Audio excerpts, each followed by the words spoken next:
What's going on, YouTubers? It is your boy, Alyx Man, and I am not alone. Say what's up to my Wrestling Paradise co-host. What's up? Guys, I have brought Preston on here to discuss what happened, mainly about the podcast. We're going to touch on Raw really quickly. There isn't much to talk about, but there is some things that we have to address because Fast Lane is looking pretty good right now. I'm not gonna lie. Yes. But I really want to touch on this podcast, Stone Cold Steve Austin and Triple H, because this was really good. I really enjoyed this sit through. This podcast format that they have on the network. Please keep this for you need to keep this. Yes. This is excellent. To me, that is one of the best parts of the network that they've done is this Stone Cold Steve Austin podcast. I don't know who came up with this that said let's do Austin's podcast on here, but they're a genius. Yeah, and to the fans that are gonna say this is killing kayfabe, guys. Oh, let me tell you something. You know what? Okay, we'll get into that. Yeah, because the podcast is gonna be a huge discussion on things and stuff. So okay, we'll get to that in a second. Let's talk about Raw really. Let's talk about Raw. Yeah, just bullet points. From what I saw from Raw, I enjoyed most of it. Right. The show did a really good job of setting up future feuds, whether it's for Wrestlemania or for Fast Lane. For Fast Lane. I will say this. If this is how WWE's going to start booking things, I'm very happy because I feel that a lot of the times the company just kind of hotshots things. And to me, it feels that a lot of the stuff they're doing feels natural. Right. And it's building towards something that's what I like about right now. Is Fastlane feels like not a in my opinion, I don't know if you're going to agree with this. A lot of the times, WWE, in terms of the pay-per-view between Rumble and Mania, seems like a haphazard thrown together fucking mess. At least Fastlane, which to me, Fastlane, if this is their first, and this is going to be the staple of the middle of the road show, if this is how they're going to build it, I think this is a good precedent for Fastlane. So this is the first show. I can't call it a pay-per-view. Right. And to me, they're actually giving forth effort towards this and not just, we're just throwing it together, going towards WrestleMania. Right. There's a direction. You sense right. It. Yeah. Yes. And it can go in many different ways. I mean, let's talk about the Dean Ambrose versus Bad News Barrett feud. Awesome. I look forward to that. Yes, I'm very excited about that. Dean Ambrose and Barrett, I think those guys can have great chemistry, whether it's, promos or segments or in ring or whatever. The fact that Ambrose is going for a title, I'm very happy about that. I'm glad that Ambrose has feet on the ground and has, a goal and isn't just, I don't know, directionless, which since Seth Rollins has kind of been the case to a degree. I mean, yeah, Bray Wyatt, but I'm very happy about this. I'm hoping Dean Ambrose starts to become more of a major player. So. Right, and I think he's going to be a great IC champion, especially with this character. Not to the fans who are going to say, well, his U.S. title wasn't all that good. That's different. That was the Shield, yeah, and that was Dean Ambrose really not let loose. This is a year later. We've got a lot more balls to play with. Yeah, so, Dean Ambrose right now, I think, can make anything look awesome. I think he's going to take that title to a whole new, different level. Which I hope so, because the Intercontinental title has felt like a joke for a long time. So I look forward to seeing what he does with that. Cody Rhodes and Goldust seem to be sowing their feud for WrestleMania 31. I don't think it's going to happen at Fastlane. I think they're going to have a match at Fastlane that will officially break them up. Yes. But I think the match is going to take place at WrestleMania. Like he just said, about damn time. Okay? I've been wanting this match since WrestleMania 29. Okay? Damn. Almost 2 years, guys. We're finally going to get this. And I look forward to it. It's going to be a fantastic match. It's going to be awesome. Another match that will be good is Miz and Mizdow. I really like what they did tonight. I mean, Miz, you cannot take away the fact that this guy can just make you like any freaking body he's associated with. Yes. The way he just degraded Mizdow for just giving someone a freaking autograph. That's it. He just gave him an autograph. He's still your stunt double. He's still helping you out in your matches. No, I don't like the fact that you get more attention than me. Miz's ego is so big and so inflated. He is so easy to hate that he can put over anybody. That is something I will always give to The Miz, and nobody can take anything away from him. They cannot take that away from him. He can put pretty much anybody over because he's so easy to detest. And I look forward to seeing how this plays out. This is gonna be great. One match that I'm kinda not looking forward to, not gonna lie, Cena versus Rusev for the for the United States Championship. For one reason. First off, based off of the fact that the title is on the line, Rusev's gonna beat Cena. I think that's clearly just a giveaway. How he beats him, I don't know. It's not a no DQ match. Maybe he'll get disqualified. I don't know. I would like to think he makes John Cena tap out. Not tap out, but pass out. Oh, okay. Yeah. I was going to tap out. If they would give that to him at WrestleMania, that would be awesome. They're not going to. Do I see it? No. No. This is what's going to happen, guys. Rusev beats Cena at Fast Lane. Cena beats Rusev at WrestleMania. Yep. Sorry. Sucks. I would love for Rusev to beat Cena and someone new beat Rusev at WrestleMania.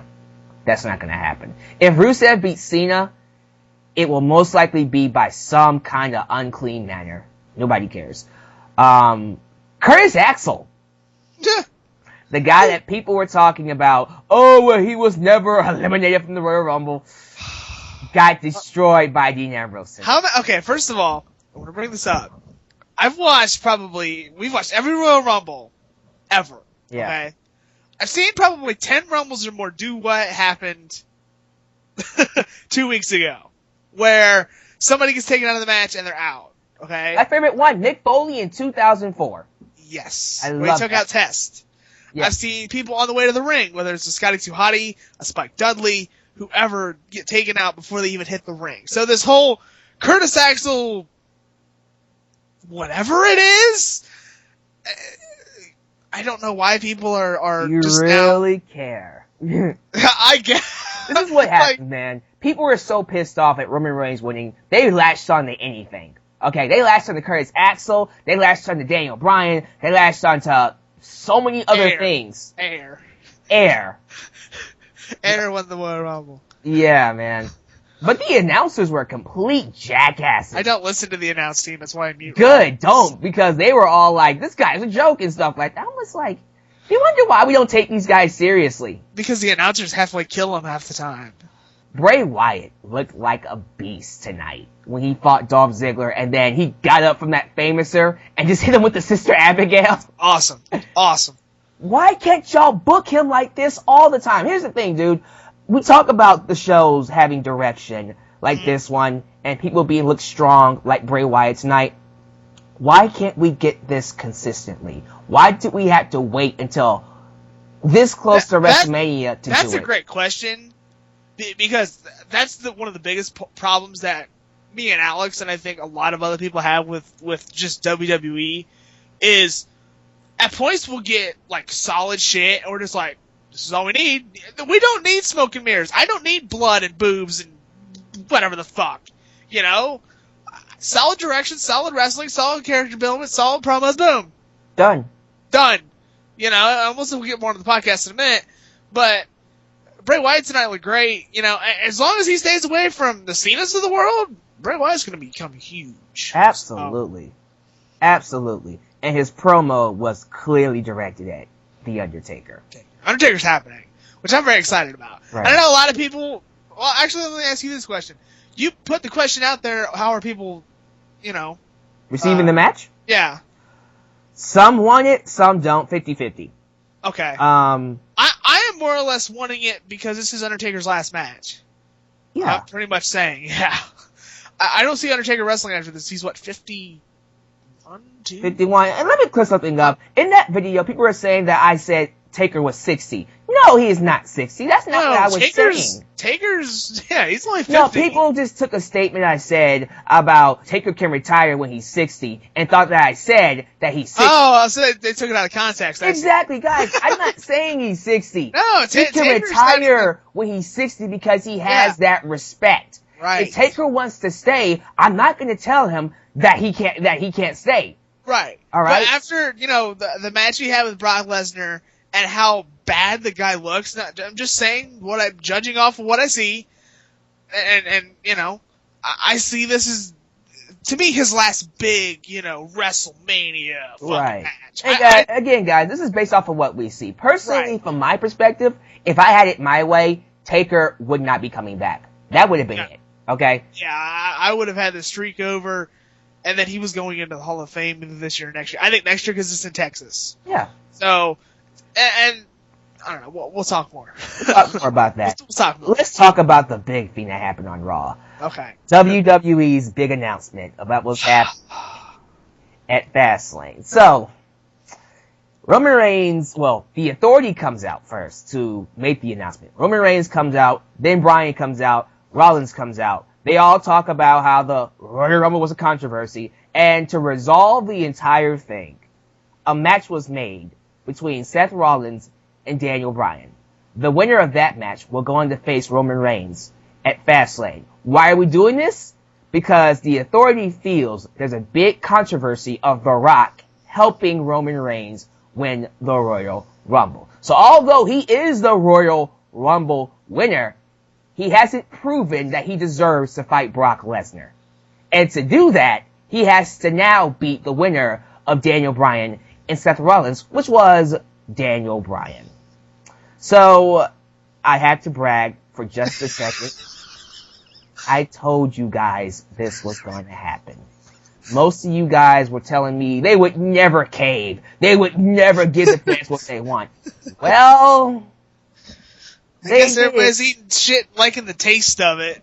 Yeah. Including me and Alyx. And let me just say this, because I do agree with some fans who say this is bad on WWE's part because... Yeah, I even said this. When this happened, and I even told Alyx, I said, I think this is bad because you make a decision, you should stick with it. I'm not saying you can't add things or put, like, if you wanted to do, like, the Rey Mysterio thing where Rey puts his title shot up against whoever, or something, you know what I'm saying? Right. That's different. Like, if Seth Rollins, hammered him and to where Roman Reigns, said, okay, I'll put my shot up against you at Fastlane or whatever. That's different. But them just straight out saying, shit, oops. Yeah. we're gonna now fix this because about 100,000 people on Twitter and the whole arena in Philly and the whole arena the next night on Raw. And let's just be real like it is. When it comes to Bryan and Reigns, if it's not 60-40, it might be close to 50-50. I'm going to say it's close to 50-50 with all the Roman Reigns fans I've seen on here. Jesus! These guys are out for blood. I guess. I've never seen wrestling fans so out for blood. I've never seen these fans just completely just degrade and mock people who go for Bryan, and or anybody else. Not even just Daniel Bryan. Do you think Bryan can beat Lesnar? I don't think Reigns can beat Lesnar, honestly. Right. I don't think anybody can beat Lesnar. No, I think Lesnar's unstoppable, but here's the thing. If the guy is leaving the company after WrestleMania, or whenever his contract's up, I'm assuming it's around WrestleMania, so he's losing the title to somebody.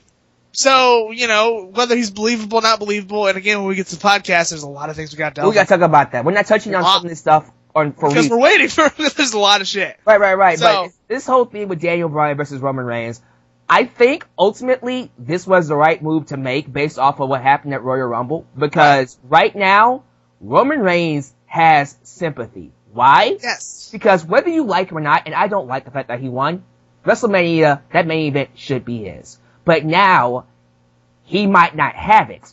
He could lose it if he doesn't beat Daniel Bryan at Fastlane. Is that fair? No, but tell you what. He has to show the world that he is deserving of that main event. Because if he can't beat Daniel Bryan, he can't beat Brock Lesnar. How's he going to beat Brock Lesnar? Now, I will say this. Roman Reigns stepped up to the plate tonight. Yes. Big time. With the promo that he did on Daniel Bryan, just the way he carried himself and got rid of the whoever was writing the fucking shit before Royal Rumble. That character died a horrible death. Thank you, God. Okay? And we have now came into the Roman Reigns that was in the Shield, in my eyes. Yeah, he's back. Which is what that should have been all along. They shouldn't have changed a damn thing. And you know what, Preston? What saddens me about this is clearly this is leading to a heel turn. Right. And my thing is, why can't you just book him like this as a face? Why does he have to turn heel for me to book him like this? Yes. I don't understand the things that WWE does. It's so ass backwards. Because I told people this in my Roman Reigns video. They're going to turn him heel, and he's going to be awesome, and fans are going to cheer for him. But guess what? He won't get the push then. No, because he's going to face a bunch of faces. You know? It's going to be stupid. Why can't you just keep Roman Reigns where he is, turn the volume up a little bit more, boom! I would like the guy. I'm not saying I don't like the guy. He's okay. But as long as you cut the crap with the beanstalks and the promos, that's what got me. That's it. That promo that he cut right before Royal Rumble is what killed him with every single person. And I tell fans this all the time. People are not listening to me. Guys, it's not Roman Reigns. No. It's what they do with Roman Reigns. It's what they put in the dude's mouth, and the way he projects it is where he dies. And the booking of it. Right. I don't want to see Roman Reigns versus Big Show. No, it's terrible. I don't terrible. want to see Roman Reigns say suffering succotash. I don't want to see Roman Reigns. I want to see Roman Reigns snap some motherfuckers in half. Right. I don't want to see Roman Reigns. Believe that. Roman Reigns can be awesome. The disconnect with people like me and Alyx and others and the Roman Reigns fans, Royal Rumble's bad all around. For whoever you're for, yes, that is one of the worst things I've ever seen in terms of wrestling. Okay? No matter who you're for, the thing is people reacted to Royal Rumble, which me and Alex came out about and got a lot of heat for, and, have said things. It wasn't Roman Reigns. It was how they booked the Rumble, how they booked the end, and then The Rock. That's it. It was crap. The derailment was terrible, okay? Like, it went, like, the first car went, and the second car went, and then the whole thing started going, then it caught on fire, then it blew up, like, the derailment of that. Now, we have a situation here where actually I love this dynamic of, it's almost like Team Reigns versus Team Bryan. And I love it. That's great. Pick your side. Hey, if you want Roman Reigns to win, and again, this is smart booking by WWE here. And I give them credit for this, because what they're doing here is that they're feeling it out. They're going to wait to see who the crowd gets behind the most. When Bryan won that match, I'll admit, he got booed a little bit. I heard it, and I went, that's interesting. Okay, so now, what you do, you let them do what they're going to do. Let Bryan cut his promos, have his matches. Let Roman Reigns cut his promos, have his matches. Let Roman Reigns be him, by the way. Let Roman Reigns, not Looney Reigns, Roman Reigns cut his promos. Let them go at it. Let them have a great match, because Bryan's going to make Roman Reigns look like $1 million at Fast Lane. And based off of what the fans say, go in that direction. If the crowd gets behind Roman Reigns and he's an awesome character, you know what? I'll get on board.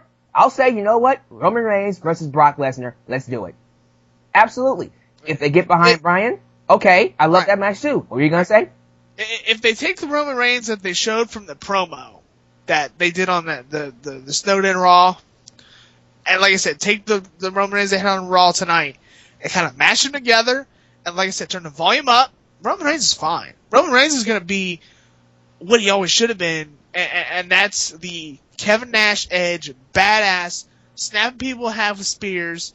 You know, you can take, and like the thing, I like the Superman punch. I like the things they added to him, but they took the John Cena elements that why people don't like John Cena and put those on him. I feel, and people can disagree if you want, it's fine. And that's what he became, and I'm just like, ooh, this ain't good. Thank you. You know, and they should turn him what he's into now, and go with that, and the direction would be fine. And nobody, the reaction they got at Royal Rumble wouldn't happen. People would be like, cool, Roman Reigns, do this. No, but you tried to make him into John Cena, and it didn't work. And it didn't work. So, again, whatever happens at Fast Lane, I'm cool with either. I'm cool with either. If the build-up is good, you know. Yes, if they I like keep this. Roman Reigns how he is right now, and let him be Roman Reigns, I will be fine with him beating Daniel Bryan, having a great match with him, by the way, and then going on to fight Brock Lesnar, and Bryan can fight Ziggler for all I care. You know? That's coming from Alyx. Listen to what I'm saying, guys. The supposed Daniel Bryan nut hugger just that he doesn't care if Roman Reigns beats Daniel Bryan. Like, Jesus. They're still gonna say it. I can hear them right now. Have to be, does he have to make Roman Reigns Jesus Christ or something? Like, no, they want me to worship Roman Reigns. They're gonna call me a hypocrite and stuff like that. No, guys, I'll tell you what. All right, I've always said in my rant videos of Roman Reigns, I like the guy, and I do. I like the guy, but I don't like how he was booked. Okay. If they do this with Roman Reigns, and they keep him how he is right now, cool. If he doesn't win against Bryan, and they turn him heel, cool. Cool. Alright, I don't understand why fans now feel the need to just be like, oh, you're a crybaby, you moan and cry. Fans moan and cry all the fucking time, okay? Yes. If you're a fan of anything, and you don't like something, you're gonna bitch. You're gonna bitch. That's human nature. You bitched when you was a baby. You bitch now about your job. You bitch. You're bitching at me for bitching right now. So who really is the hypocrite here? But see, Preston, I'm gonna be different, okay? I'm not gonna call out those Roman Reigns fans. I'm not gonna mock them. I'm not gonna say that they're stupid or crybabies, okay? I'm just gonna say, if you want to see Roman Reigns win, cool. Support him. Support him. That's what wrestling's all about. Be a wrestling fan. And I don't know where that has gone. To me, it kind of has died a horrible death with the internet. And not that I'm trying to get on a tirade here, but if you like somebody that people don't, people are just gonna like rip you to shreds or something. Or like the Royal Rumble review that me and Alex did. I mean, people just. Oh, you're not giving Roman Reigns a chance, and blah, blah, blah, blah, blah. Maybe I was a little hasty in that video. I do agree. Everything I said, I felt it. And he deserved it. I was pissed. So, like I said, I personally felt what Preston said in that video was called for. Yeah. Right. But right now, with the way things are, we both can turn around and say, okay, we can get behind this. So much so that I'm going to watch Fast Lane. I am too. Yeah. Here's the great thing about it. Fast Lane's free! So we both win. Alright, that was a great discussion on Raw. So with that said, ladies and gentlemen, let's turn the page to the podcast. The Stone Cold Steve Austin podcast, featuring Triple H. One thing I like about this podcast, and not saying that Vince's podcast wasn't all that good, because it was good, but Triple H felt real in this one. You can tell Vince McMahon was being PC with his answers. You know what I'm saying? Triple H here, I'll call it like it is, straightforward with it. Didn't go around any bush. He just called it like it was. He was honest. Like the first question, Austin just asked him, do you think kayfabe has died because of what's taking place at the Royal Rumble? Because fans nowadays, let's be real, if you're a fan of wrestling, majority of us, we're smart. We know what's going on, okay? We don't see a story anymore. What we see is, alright, he was scripted to do that. That storyline's going to end like this. He's going over. He's being made to look weak and stuff like that. We don't look at the story anymore. What we see is the mechanics of it. Yeah. That is, in my opinion, not a good thing. Yeah. I wish I was more story driven instead of this, because to me it's I don't know about you, soured me a lot on elements of the business. But the sad part is, Triple H even said, the days of the fans going with storylines are dead. They're dead. They're dead. If you're over the age of 15, storylines are done to you. You know, I mean, it's like some of the people that I've worked with. You know, I've had a couple wrestling fans that have been at where I work, that have worked in my department, and you know, when and this is just small talk. Whenever you bring somebody in to work, I usually chat their ear off. You know, what do you like? Blah blah blah blah. I kind of just run out certain things, and I usually bring up wrestling. And like this one guy who just started at where I work, was like, yeah, I used to watch it, but it became like, my grandma's soap operas. That's what he told me, and I'm like, yeah, I can see what you're saying. So, I mean, some people, they look at it one way or another, and it just interested me when I hear wrestling fans, don't watch the business anymore. Somebody like me who's watched it for 16 years, sees it in a different light. So, it's interesting to me. Right. They talked about Roman Reigns winning the Royal Rumble, the situation you have to at this point. he mentions that there were tons of suggestions that were thrown around. It wasn't just, okay, Roman Reigns must win. He has to win. No, right. Vince McMahon made the call.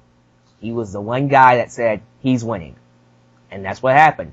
Now, here's the interesting part. He then asked him, did they call an audible with Daniel Bryan? And he said, yeah, he did. Because Vince McMahon is always listening to the fans. And this is where I give Triple H credit. He came out and said, look, we've tried some things in the past that we thought were going to work, and it fell on our asses. All right? The one thing that we're smart enough to do is to always change things up. We always call audibles. We always change our mistakes. That's at least something we do. You know, we might do some stupid stuff here and there, but at least we're smart enough to change it. And I guess in a situation like this, that is the best answer to give. My thing about that is, don't make those mistakes in the first place. If it's mistakes, you know is going to happen. What happened at the Royal Rumble, you can see coming from a mile away, you knew it was not going to work. Because you they put themselves in that position. That's what I'm saying. You know, I get look at the building they were in. Yeah. Look at the crowd they were in. Right. The way the fans were going with Roman Reigns and Daniel Bryan, that was their fault and nobody else's. Right, and that's what I'm saying. I understand where Triple H is coming from, but why even put yourself in a situation to call an audible? Why don't you foresee, understand your fans, and foresee what is going to happen, and just don't go there? You know, what happened at the Royal Rumble to me should not have happened at all to begin with. But I do agree with them for at least being smart enough to call an audible. How do you feel about this one? He says, how hard is it to supply demand for fans nowadays? Like, how hard is it to please everybody? That's a question that he asked. He addressed John Cena about the fact that half hate him, half love him, but he packs the arenas, and that's why he's on TV a lot. Because whether or not he's in a bad storyline or he's doing something different, fans are coming to see him, whether to see him lose or whether to see him win. And that's something that I can't take away from him. He's right. But he was also honest in saying that it's hard to really find that guy that fans love. You know, although I could pick a few people that I think fit that bill. I mean, Dean Ambrose is one. Yeah. Ziggler is one. Bryan is another one. So it's not like there aren't other people besides John Cena. The idea of finding that one person that appeals to everybody like Austin and Rock did, it's a dime a dozen. It's hard. Yeah, it's hard. To me, there's been nobody since The Rock that has appealed to everybody to a degree. Yeah. I mean, there's been times where everybody has liked a certain guy, but, you know, like John Cena, for example, you know, there was a time I was the biggest John Cena fan on the planet. And then, like, 2007 happened, and I said, John Cena's not for me anymore, and moved the hell on, you know. I do like the fact that WWE is going across the board, which is smart. To me, that's what you should do as a business, is not just focus on, you know, 5-year-old to 20, or, you know, 20 to 30 or 40 or whatever. To me, you should go for everything. You know, you go from the John Cena fans or whatever to people like me and Alyx to people like Good Mike Work to people beyond that. You know, that's what, to me, a successful and smart business does. So I like the fact that Triple H, you know, brought that up and said that. You know, to me, that's what you should do as a company, no matter what it is. No matter what. No. Yeah. You gotta do it. Here's a good one. Are fans more concerned with the behind scenes than the show itself? Ooh. Not me. Yeah, he said sometimes, especially when the show sucks. And he even brought that up. He says, usually when the fans care about what happens behind scenes is when we do bad writing or bad storytelling. And his thing is, you know what? A smart business works with that. If the fans care more about the behind scenes, why not apply that to the actual product? It's like working the work of the reality. Which makes sense. Makes a lot of sense. I think it's really smart. You gotta be careful with that, though, because that is very dangerous. if you rely too heavily on reality and you take away the story element of it, that kind of leaves less to a real direction. You know what I'm saying? Well, okay. What I think reality is, and this is just me, is you take pro wrestling and turn it on its head. What I mean by that, more spontaneous stuff. Don't know what's coming next. Not, welcome to Raw! Authority music hits. John Cena music hits. Whoever hits. We're going into 20-30 minute promo. How long has Roman doing this, Alyx? Wow, for a while. We're talking almost 15 years here, okay? Give or take. It's time that formula kind of dies in my eyes, and we go to, welcome to Monday Night Raw. We're cutting to the parking lot. Something's going on. Blah, blah, and we blah, used blah, to get blah. that for the Attitude Era. Right. Or just any era. You know, look at WCW, same thing. You know, when there's a match going on, NWO's attacking the wrestlers in the parking lot. You know what I'm saying? More of that high energy, you know, you don't know what's coming next. It's not just, you know, match, segment. Match, segment. That's why Raw, to me, is not as must-see, you know, or just wrestling, period, nowadays. Right. Is because it's so the same. It's predictable, it's expected, and then you don't even try to change things up. Right. And that's, to me, that's what a big problem is with the business as a whole. You know, a lot of companies don't, you know, try new things or go back to the well. It's very formulaic, yeah. Yes. And you're right, and I agree with that. And so when he says, why not work with reality and turn that into a story, it's almost like Preston just said. We're taking the actual show, flipping it upside down, and giving you something different. And because it's something different, you go, ooh, this is nice. Right. I like this. Taking that Vince Russo and making it not Vince Russo. Yeah. You know what I'm saying? Not taking the poles and the ladders and the tables and the chairs and the cages. Right. Take the Vince Russo, where when you're flipping channels, you're seeing two guys fighting it out in the back or something, or there's a high energy match going on, or two guys fighting in the crowd. You know, I'm not saying it has to be every week or every segment or whatever, but you see what I'm saying? Right. That ECW kind of impact to it, you know? Triple H talks about a conversation he had with Daniel Bryan during their little feud last year. And there was a point where Daniel Bryan even said, I gotta lose tonight. I'm winning too much. And that made me go, wow. So even Bryan admits sometimes that he can... That's a good thing. Yeah, that he can be suffering from overexposure. And you know what? I know exactly where he would feel that way. Because there was a point somewhere around the Royal Rumble where he was winning everything. Raw, SmackDown, main event. He was winning all of his matches. And I can see it. The overexposure and winning. It gets to a point where it's just like, oh, well, why should I support you? I can see why he felt that way. Which is why, as much as I hate the fact that he got hurt, that was also a blessing in disguise because it made fans miss him. You know what I'm saying? Right. Okay, moving on to the Roman Reigns question some more. He was asked, is Roman Reigns ready for the main event? And I love the answer to this. He says, nobody is ready for the main event. You think you're ready until you get there. You know, because when you're the guy that has to carry the show, and that show doesn't do well, guess who gets blamed for it? You do. And you could be going out there and having the best match on the card, working the hardest. If you don't pack out that arena, that's on you. And that ultimately decides if you're main event or not. It's some rough business, man. And I agree, but then I also disagree with that statement. I do agree that you don't really know if you're ready for the main event until you get the main event, which is a philosophy that WWE should take for themselves. Because them saying that this guy is not a main eventer, okay, well, like Triple H just said, how do you know that? You didn't give him a shot. Let him carry your show. Maybe he is. And if he fails, okay, that's how you know. But you also have to gauge how the crowd's reacting to them. I mean, the easiest way to tell if you're a main eventer, it's easy. Listen to the audience, okay? If you're pushing someone who clearly isn't respected by the audience, why are we going to be shocked when he reaches the main event and then doesn't do well. Oh, he didn't do so well, we didn't like him to begin with. That's different.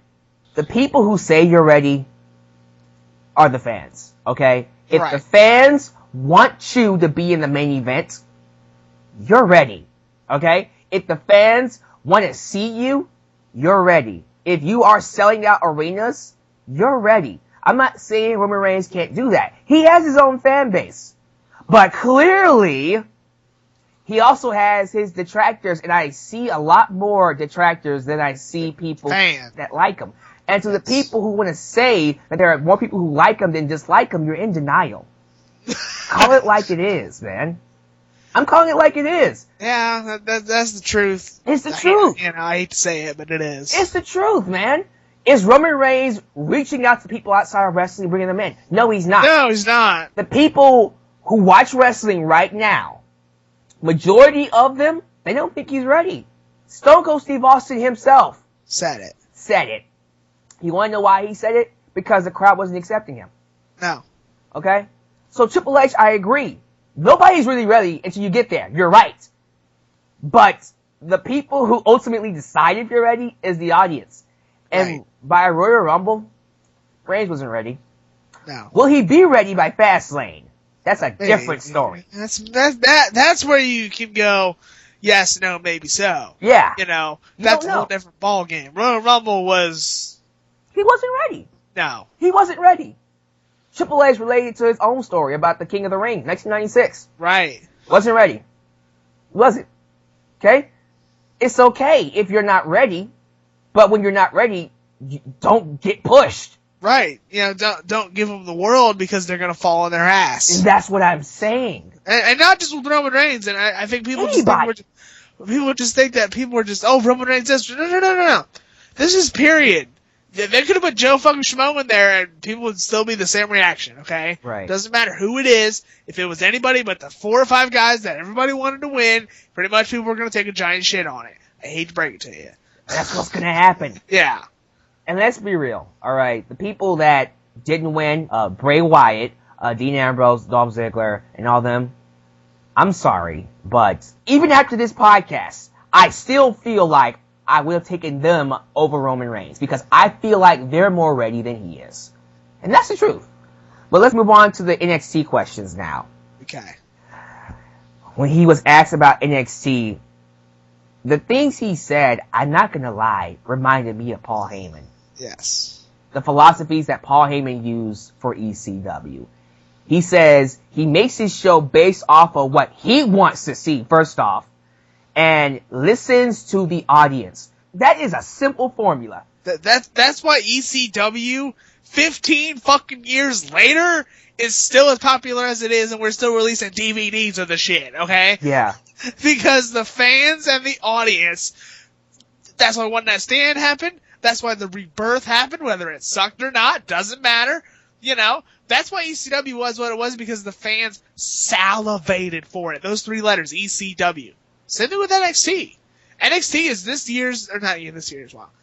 This generation's ECW. It is. It really is. The way that Triple H talks about it, the way I see it, the way the thing is fucking booked, the way the thing is produced, it looks like a more upscale version of ECW. Mm-hmm. And the way the thing is done, the way the show feels, it is a much tighter package. Right. You see, Triple H, first off, I love the fact that he doesn't script promos. He said it. I don't script promos.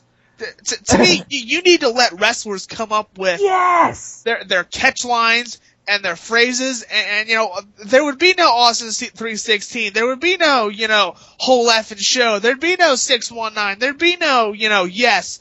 I don't know about that. Well, that may be true. Maybe Daniel Bryan came up with a yes. I don't know if he did or not. But I'm just saying, if you don't let the wrestlers feel what they feel and let them throw it out there and see what sticks and let them get over, you're never going to have a successful show. You're never going to have a successful champion. You're never going to have a successful main event scene. So you've got to kind of like let the reins loose a little bit to let them see, hey, what sticks and what doesn't. Yeah, let them learn. Let them make mistakes. Right. Because that's how you're going to get better. Yes. Period. That's life. That's a life lesson, guys. Yeah, that's life. Not just wrestling. That's life. It doesn't matter. He gets it. He just gets it. And that's just something that I just kind of had to sit back and go, I just wish this guy would have more pull. And it's not because, it's because you can't support the guys that you like, but it's a business. It's a business move that I feel will benefit more in the long run. Yes. Because, and again, this is two wrestling fans shooting the shit. We don't know fuck, okay? Let me just put that out there. Nobody knows anything. No. They don't know. No. He even said that. Yeah, but go ahead. You look at the WWE in terms of Raw and SmackDown and what it is. Sometimes they would knock that motherfucker out of the park. They have not done it in a long time, okay? In my eyes, they haven't. So I'm talking Raw and SmackDown, not pay-per-views, Raw and SmackDown. The whole thing's bam. It's just unbelievable. Okay, can't miss. You know what I'm saying? Right. Triple H has more of that in tune. You know what I'm saying? He has his finger on the button. On the button, on the pulse, like he said in the thing, and whether Vince does or not, I don't know. I don't know the man, but at the same time, when I look at Raw, it's like night and day. Watch NXT, and it's like, holy shit. But at the same time, Triple H did explain that NXT is a lot different than Raw, because Raw's more high tension. You got the, what Raw's 15,000 seater building, if not more. Usually packed the rafters. Well, Raw is being run by a different executive branch, and right, yeah. But here's the thing: I think you take that executive branch, take NXT, take what works from both ends, smash it together. Wrestling could be awesome. You know what I'm saying? Yeah. Or WWE, whatever you want to call it. So that's my thought. Take it what you will. Yeah. Okay, he was asked who is the next Hogan, Cena, and Austin, and he just pretty much said anybody can do it. And yeah. I see a lot of guys in the company right now, not just Daniel Bryan, that next couple years they're going to be huge. Seth Rollins is one of them. Dean Ambrose is one of them. Roman Reigns could be one of them if they give him some more polish. Please. I see a lot of guys in NXT that are going to be fucking humongous stars in this business. Yeah. The thing is, and me and Alyx are one of the biggest pushers of this on the internet that I've seen. And maybe there's more, but I haven't seen it a whole lot. Where we're wanting new and wanting more of the less of the old, the Big Shows and the Kanes of the world. And when I look at the NXT guys, and I'm like, man, this roster could kick fucking ass right now. It could be the 5 or 6, older guys in the company like the Cenas and the Ortons and who else? Alyx, trying to think. Ziggler's kind of up there. He's been there almost a decade. Some other guys, but a lot of guys have a long career ahead of them. Keep in mind, Roman Reigns, how old was Roman Reigns? Like 22, 20, 30? Like 30s? Roman Reigns is like mid-20s. He's like 27, 28. Yeah, Roman Reigns 27. My God, he's got a 10-year career, if not more. Look at Dean Ambrose. The guy's like early 30s, right? Yeah. Yeah. Seth Rollins, same thing. Other guys, that they could have just humongous careers in this business. A lot of the guys in the NXT, I see Kalisto becoming a humongous star. Sami Zayn, Adrian Neville, etc. A lot of the women, which I'm glad that Triple H. Oh, we'll get to that. We'll get to that. I'm glad he said "fuck you" to Kevin Dunn. We'll get to that shit. Yeah. That was great. And I love the things Triple H said.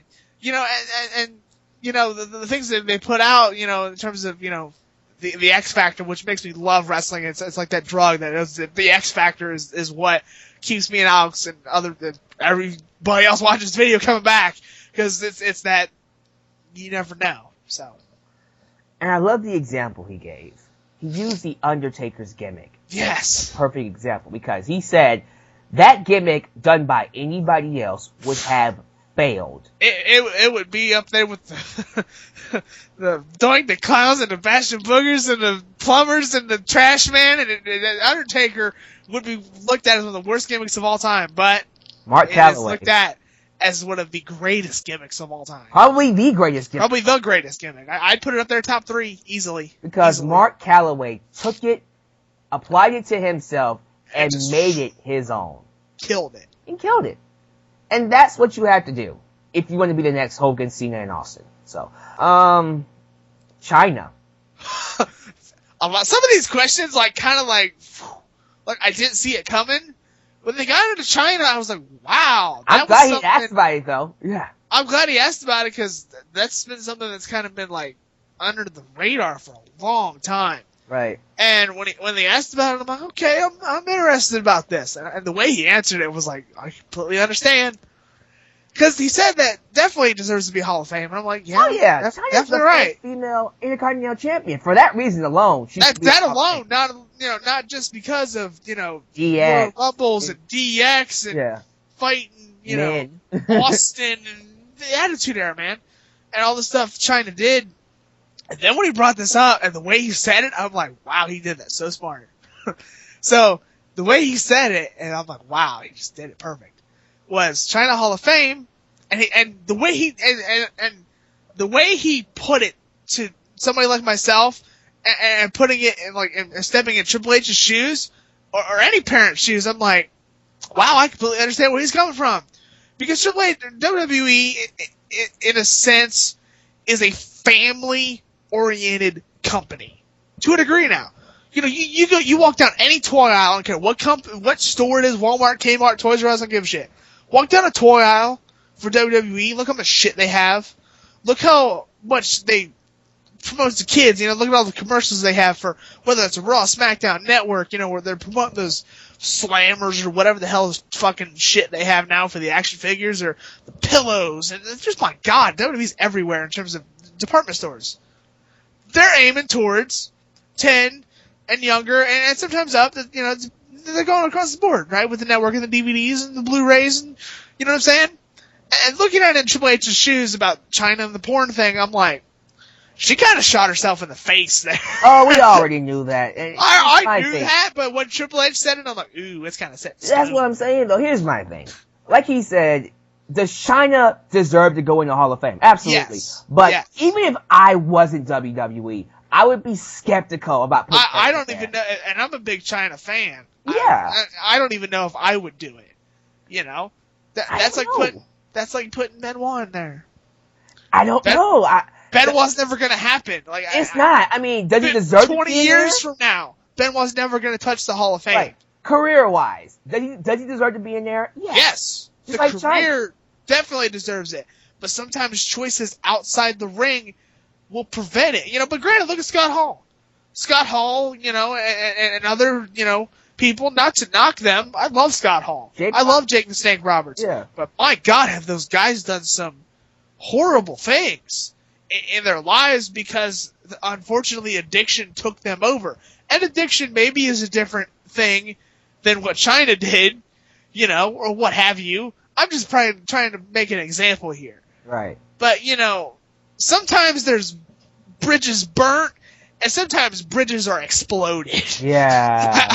I think China's bridge has been exploded. We'll have to see what happens, because fans are telling me. The way Triple H said it, and the way I look at it, and my eyes are kind of open a little more, I don't see it happening. Well, here's my thing, and because we are in the digital age. Right. But again, that's what I'm saying, though, because fans are also telling me, but again, Mike Tyson was a rapist, okay, yeah. Mike Tyson was way far away from Hall of Fame to when that happened. You see what I'm saying? Right. Rape, I understand. I'm not trying to condone it, fuck no. But shit happens. My thing about this is, I'm going to say it like this, never say never. But don't expect it any time. No, I'm not expecting it next couple years. Yeah. China might not go in there until she gets her life together. It is more together than it was. It's a lot more together than what it was, but... It is, but, I still remember her holding a golden dildo. Just saying. It's gonna be hard to erase that from my mind. Oh, Lord. And One Night in China is one of the most wisecracked things ever. Ever. And if you're a wrestling fan and you know anything about wrestling, One Night in China will come across your Twitter or whatever at some point. Somebody will bring it up. Okay. They will. Whether it's a shoot interview, I don't give a shit what it is. You'll find out about it one way or another, okay? The business is what it is. So. Alright. I like they brought it up, though. I was very intrigued. I also like that they brought up CM Punk. Yes. Man. One thing I like about this is that Triple H said, hey, if he wants to come back, I'm all for it, but it's all up to Vince. So, it's one of those things where you kind of look at it and go, we didn't get much of anything else that Vince didn't say, but I do like the fact that Triple H, being as real as he is, acknowledged that CM Punk is, he's a good worker and stuff like that, and there is no beef. It does give me some hope that maybe one day he will be back. It's not going to happen this year, because he's in UFC, okay? But how old is Phil? 36? Yeah. Honestly, I'm going to put it to you this way. You don't see CM Punk back in the ring by the time he's 38. It's probably not happening. I give him till 45. You never know. Back in the ring? No, to come back to WWE. Holy shit. I think 5 years, 10 years.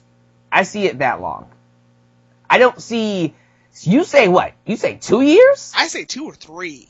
2 or 3? Dude's almost 40. He's been doing this since he was 19. That's a long career, dude. He's going on 20 years of a wrestling career. Think about it this way. How long did it take Bret Hart to come back to WWE? But that's a comeback. I'm talking full-on run, dude. I don't know, man. I you have a point there, but when you have this much hatred for the company when it comes to WWE, honestly, let me put it to you this way. Yeah. Me personally, I don't see CM Punk touching a ring again. That's me. That's what I say. I don't know about that. From what I have heard, from what the man has said, he is one of the most pissed off ex-WWE wrestlers I have ever heard. And that's going up against the Ultimate Warrior, Bret Hart, some big names that have shot a machine gun at that company. CM Punk, to me, has said things that wrestlers I've never heard say. I can't say never, though. Because people like the Ultimate Warrior and Bruno Sammartino. But those are Hall of Fames. But those are people who said they would never come back to WWE, though. Right. Trust me. CM Punk will touch Hall of Fame. CM Punk will step foot in the ring again. I'm talking full-on return. That's what I'm saying. You mean come back to the ring and wrestle? Yes. I'm talking, another run. First of all, I don't think CM Punk needs to come back. He's done. What does the guy have left to do? Maybe do some stuff with some younger talent, maybe main event of WrestleMania. Like, CM Punk's done it all to me. Once you reach the top, where else do you go?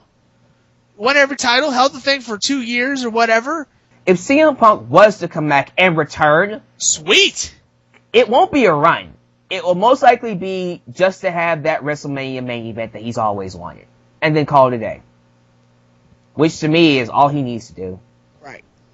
Now, if he comes back for a run, I'll be all for that, But realistically, I'm talking Phillip Brooks and him, coming back to wrestling. If it's WWE, it's for one thing and one thing only, that main event at WrestleMania. Him coming back to maybe put over younger talent, that's a different story. Maybe he'll do that. But, yeah, this just pretty much told me he can't just be gone forever. I think they'll bring him back some way, somehow. But to me, the direction the guy's going, from what I'm just seeing on the internet, I don't see Punk ever coming back a whole lot. Yeah, we said that with Brock Lesnar. Guess what? Well, Brock Lesnar was gone for almost a decade. So keep that in mind, Okay. Speaking of Brock Lesnar, we addressed his contract situation. That blew my mind. Yeah. Because I've been reading about that, kind of on the internet. And to me, that was kind of like, well, maybe maybe he won't. It's been kind of an internet thing. In fact, I like the fact that Austin, he was balls out. He don't give a shit. It's great. So I like the podcast, Right. And brought it up, and put it out there, and I'm glad that they brought it up. I'm like, wow, that's kind of cool. So, And they pretty much said it's on Brock. Yeah. If he wants to stay, he can stay. If he doesn't want to stay, he's gone. For the life of me, I don't think he's staying. What does Brock Lesnar have left to do? Same thing with CM Punk. Guy's done it all. Beat the streak. Beat Cena twice. Destroyed Cena. And now he's going to get the main event of WrestleMania. He's going to main event of WrestleMania? You beat the streak, you beat Cena, you get the main event and the championship. Why are you staying here? in a year's time. What is left for Brock Lesnar to do? You gave him the world. And you made him a millionaire. So it's like, I got money, the main event, the championship, I beat your guy. I'm out of this. I'm done. I'm going to Strike Force or whatever UFC promotion he's going to. But yeah, so you know, that's just how I see it. If he stays to put people over, respect. I don't see that happening though. He got everything. Let me put it to you this way: Brock Lesnar's a guy who destroys. Brock Lesnar's not a guy who lays down. Yeah. So.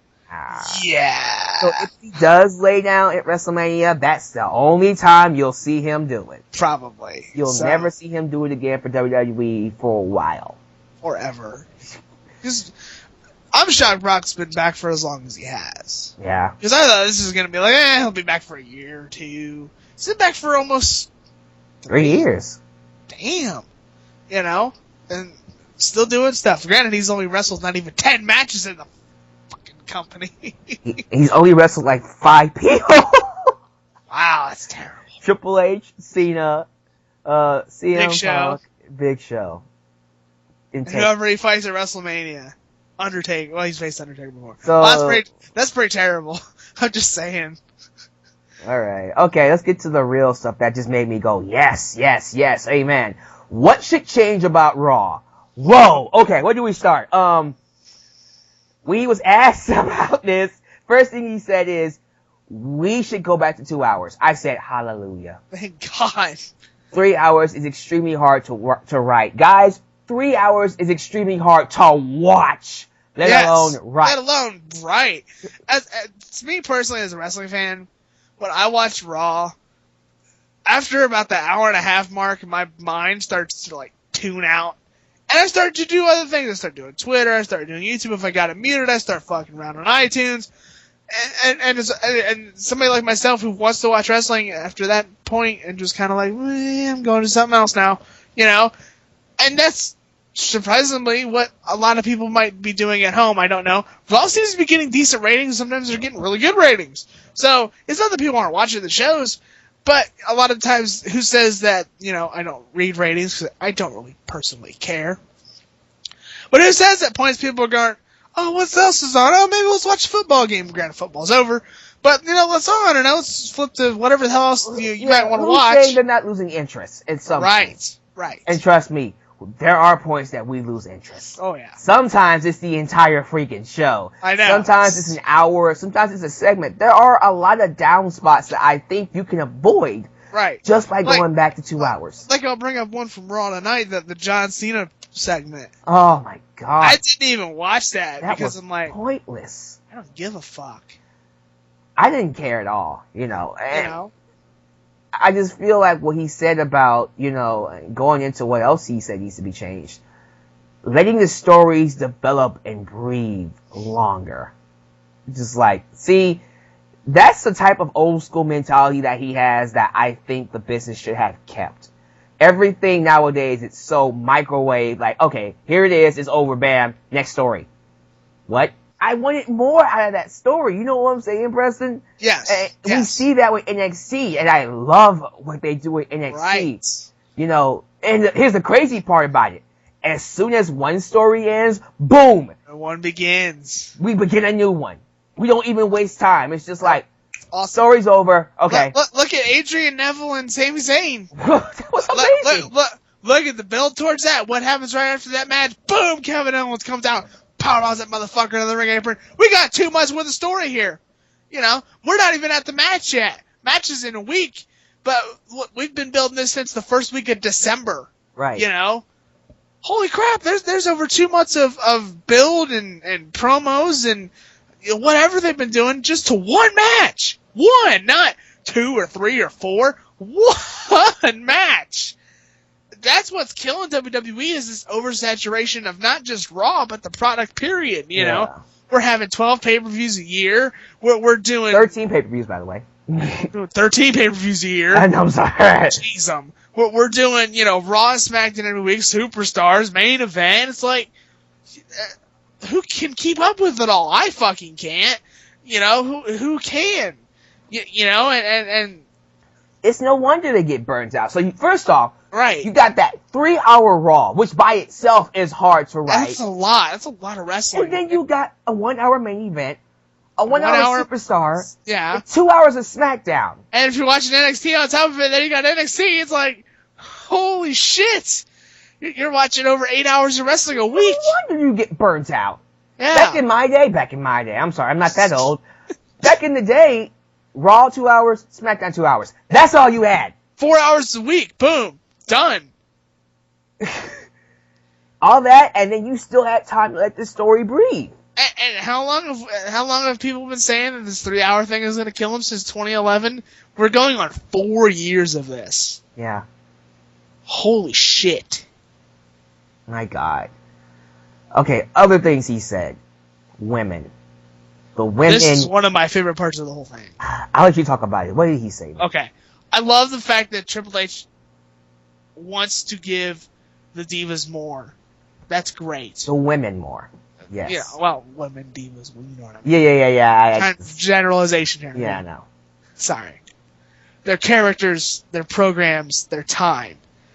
You know, granted, I'm not a huge fan of Paige and Nikki at the moment. I loved how it started on SmackDown, where Nikki comes out, starts mocking Paige, boom. We got a right hand, we got a story. We got a simple setup. I'm like, I'm all for this. The stuff with Raw tonight, when it first happened, I'm like, I don't know about it. More I thought about it, and I'm like, it's not that bad. I would have liked a little more deeper meaning behind it, other than, oh, she's pale and we're the Bellas. Me. To me, there could be a lot more to it than that. Yeah, guys, by the way, there's a reason we skipped over the Bella segment. Right. Because it was... Seriously. Alyx said it, not me. I was trying to be nice. No. If I get heat for it, that's okay. They'll be alright. They'll cry. They'll wake up the next day. We'll be alright. But yeah, man, I agree, man. It gets to a point where I need to say this. There was a video on WWE's YouTube channel called Like a Girl, something like that. Yes, I haven't seen it yet, but I know what it is. Okay. In the comment section, before they disabled it, all the comments, including mine, said, yeah, the women do get equality and respect on NXT, but when they get to the main roster, they're Total divas, and you might as well just hang it up from there. Yeah, you're nothing but a pretty face and Yep. eye candy. Yep. Within hours, that comment section, they disabled it. And that's a very clear indication to me that the main roster doesn't really respect their women. And I think Triple H saying it just goes to show you, hey, they don't. And they do. You see people like, I gotta say this, Charlotte, Sasha Banks, Bayley, Becky Lynch, Paige, all these great female wrestlers, Emma, AJ, who can wrestle, be treated. And our talents, and our characters. Yeah! You don't see jack shit. No! It's Total Divas, and we're having random matches, and the title doesn't mean anything. They get no storylines. No storylines, nothing. You know? Like I said. the storyline is the show itself. Fuck you. That's so lazy. It makes me hate the show. I hope that show just dies at one point. Like, we just take it off the air, because it's killing the division. Like, I'm sorry. It's making them more lazy. It's making it just lazy as fuck. Yeah. You know, the title doesn't mean jack shit. We're having to write the show around it because the show's taped, and just, oh my god, it's fucking terrible. Just, whoever came up with Total Divas needs to be shot. And if it's Kevin Dunn, well, you need to get a Stone Cold Stunner, motherfucker. Speaking of Kevin Dunn, I love that Triple H told them, you're not cutting me off. You're not cutting me off. That's great. You know, and I don't know why there was a time limit on the thing. Why is there a time limit? Why is there a time limit? limit? Let it go as long as it needs to go. They should let him go 2 hours. I could have sat there and listened to another 30 minutes of that. We'd still be listening to it. We'd still be listening to it. I don't care. They could do a me and Alyx link video. I wouldn't give a fuck. Those guys were doing great. The questions Austin was asking was awesome. I love the fact they were very open about things. It was just, the whole podcast was amazing. And you know, the fact that it was like, what, an hour and change? I'm like, could have went another hour. Who cares? You know, whatever. It's just so, again, getting back to the women, it's kind of depressing. It is. It really is. Where in 2015, and after we've had people like Trish Stratus and Lita and China, who we just talked about, with the freaking Mae Youngs and the Fabulous Moolahs, all these inspirational women, including the ones on NXT, the main roster is still stuck on eye candy. It sucks. How is that progressing anything? Bayley is my favorite diva. Bayley is great. Charlotte is my favorite, but I understand why you say Bayley. Oh, I love Bayley. She's great. Yeah. You know, she's my favorite diva in the company besides Paige. She's my. This generation of women's wrestlers, I don't know what it is. Ever since after Lita, man, they just keep getting better and better and better and better, and the characters start getting better. And you got the Caitlins and the AJs and the, a lot of the women. Yeah, to me, they're starting to become, more than just what they were from the 90s into today. Right. I'm glad the doors have been kicked open a lot more than just, the Sunnies of the world. This is what it is. Right. Even some of the Total Divas. I mean, I can name Naomi and Natalya. Those two are great wrestlers. Oh, yeah, I forgot about Natalya, yeah. We're making this focused on stuff that shouldn't be focused on. Thank you. And I harbor for the days of even, just attacks back in the makeup room or whatever. I remember those a lot where, something happens and the divas go over the makeup table and they're slamming shit and just going at it, and we got a feud set up and like promos, for example. Those don't fucking exist in the women's division. They don't. And to me that's a sad thing. And as people are going to listen to what me and Alex said, oh, you guys don't know shit, women don't need to, whatever, that's fine. If you don't like women's wrestling, that's fine, me and Alex do. I look at, what NXT does and the way they build the women's division, and it just makes me love it even more, because you look at things like Bayley and Charlotte, like a little thing they had on NXT from last week, which we're going to talk about on Paradise this week, with, Bayley winning the title and is more or less kind of fighting for it, which I'm just like, yeah, it's fucking awesome. I love this little backstage skit they had with Charlotte and Bayley. It was like 2 minutes. And it's this little conversation they were having. I'm like, why can't we get more shit like this? Why does the main show, like I said, have to be so cookie cutter? Granted that tonight they did some little different things, with Roman Reigns and Daniel Bryan in the locker room and stuff like that. But like I said, to me, they're kind of like giving you a little, they're giving you some crumbs of the cake, and you just can't eat it, it sucks. Like I said, the stuff with Nikki and Paige on SmackDown, where they, Nikki, hit Paige and stuff, like just that little backstage altercation, just stuff like that is what makes me like wrestling. And WWE they have to be so in the ring. I don't know why. Well, I think that's going to cover the majority of this podcast. He talked about other stuff. He talked about DX, Michael Hayes. He did there's a bunch of word association. I'm not really going to talk about that. Right, there's nothing really to discuss about that. No. But overall, very funny. Podcast was great. It was great. And like we said before, we need more of this. Hell, I don't care if we have to grab a random ass wrestler on the main roster. Why not? And have him do it. I say do it once a month. I don't even care if it's Austin on his own. Right. You know what? We can get freaking Austin. We can bring in Chris Jericho. We can bring in a legend. We can bring in freaking Ziggler or Bryan or Ambrose and ask him some questions. How do you feel about where you are on the roster? Things about your career. Just to me, they're just kind of like scratching the surface. They're just scratching the surface. You could be doing this shit every month, and it'd be fucking great. So the fact they've done this twice says they're gonna keep doing this. So they gotta keep doing it. They gotta keep going. I mean, who's next? Paul Heyman? Let's do it. Ooh, I'd love Paul Heyman. I would love for him to ask Paul Heyman some questions about WWE and let them really critique the product. Whoa. Damn. But yeah, guys, we're gonna go ahead and wrap it up. That is our thoughts on Raw and the podcast. Preston, any final thoughts before we close up? I hope you enjoyed the video. I hope we didn't piss off too many people. That's not the main goal of this. I hope people understand where we're coming from.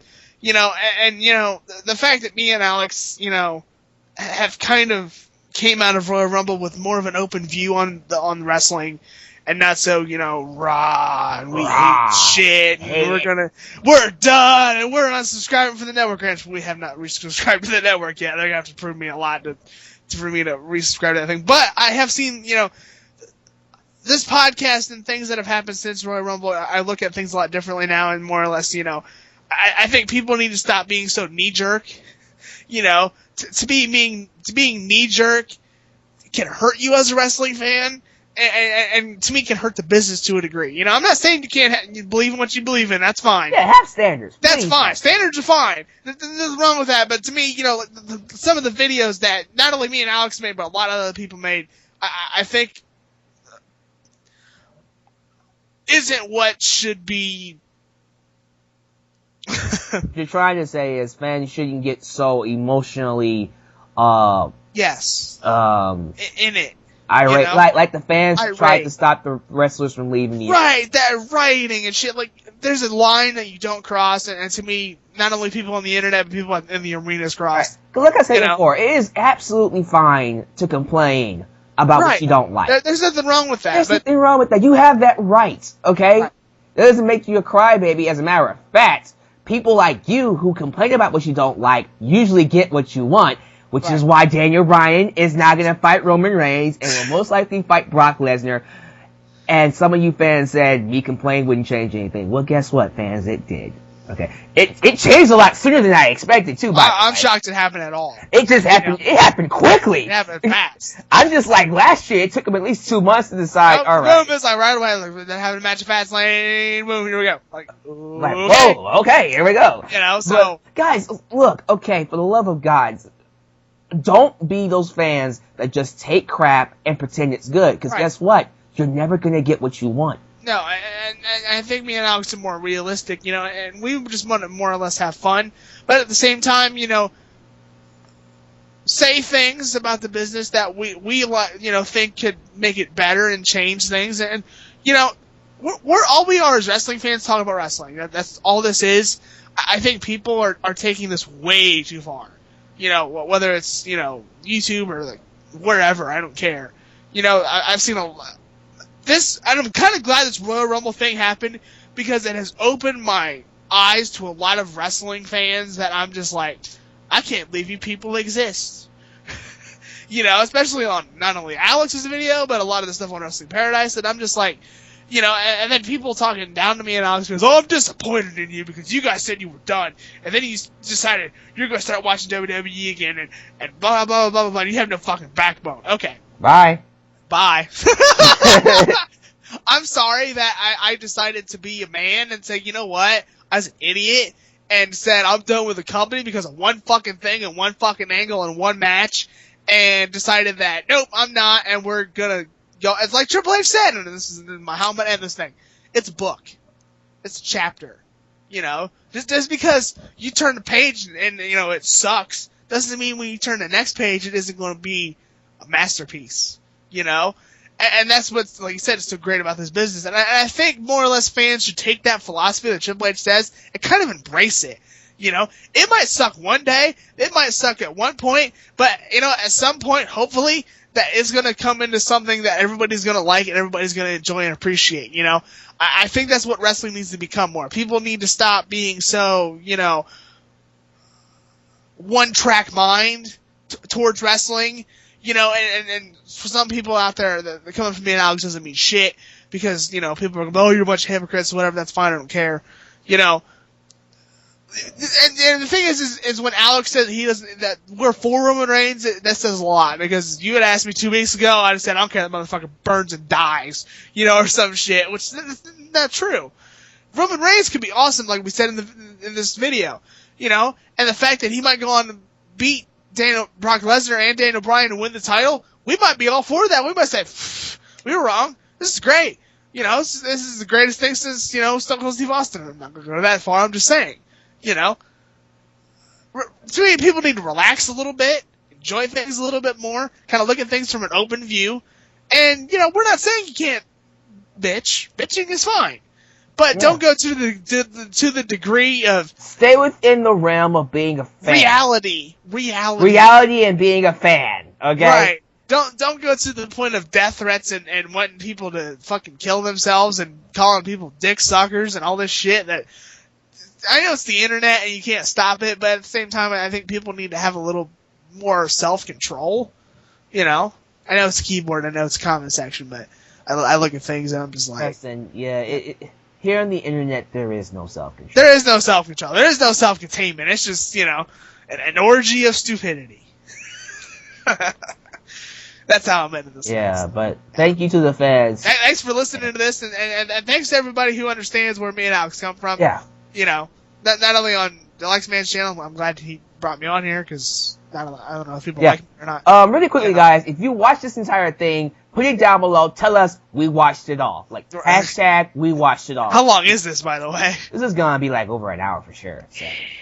So yeah, I'm glad you guys watched it all. This is kind of like a mini Wrestling Paradise. So, you know, speaking of Wrestling Paradise, go subscribe to the channel and download our stuff. Our new episode's going to be up next week, so look out for that. But, you know, I hope you enjoyed it and understand where we're coming from, and go from there. Thank you guys for watching. This is your boy, the Last Man in Preston, signing off. Subscribe to Wrestling Paradise, our Twitters, and everything down below in the description box. Is that about it, Preston? That's it. This is your boy, the Last Man in Preston, signing off. Catch you guys next time. Peace. Peace.